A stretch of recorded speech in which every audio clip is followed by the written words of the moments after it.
Hey there YouTube, Francehopper here. It's Monday, October 12th. Are you feeling lucky? Because we got a lucky bag to unbox. Let's see what's inside.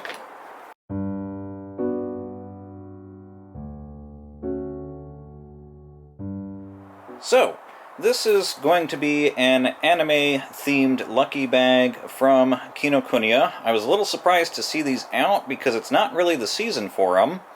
And inside we have about $205 worth of merchandise, and I know that because they actually had to scan every single price tag and then mark it down to what this actually cost, which was $50. So, let's see what we have inside.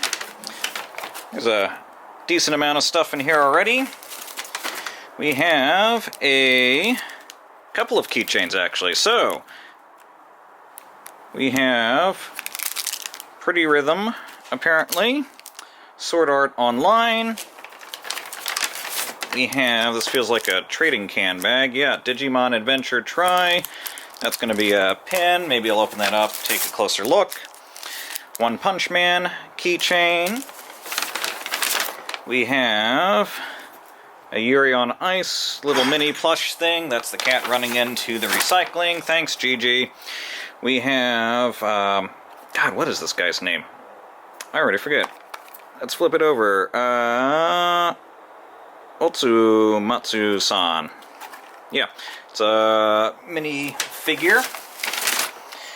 We have, this is probably an acrylic keychain or something from the same series.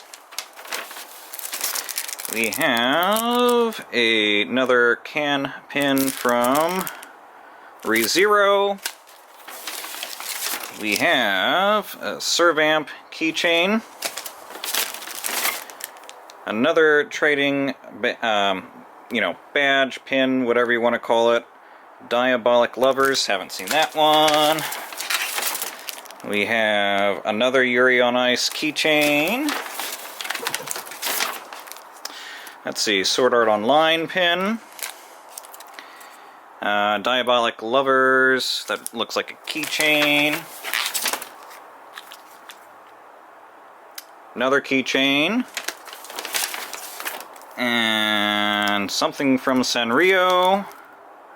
Shobai Rock Memo Pad. Another keychain. Idolmaster this time. And another keychain. That looks like Attack on Titan. So, that's what we have inside. If you're interested in that, there's 2 more bags. Get them while they're there. But for now, that's it. A little bit of random stuff.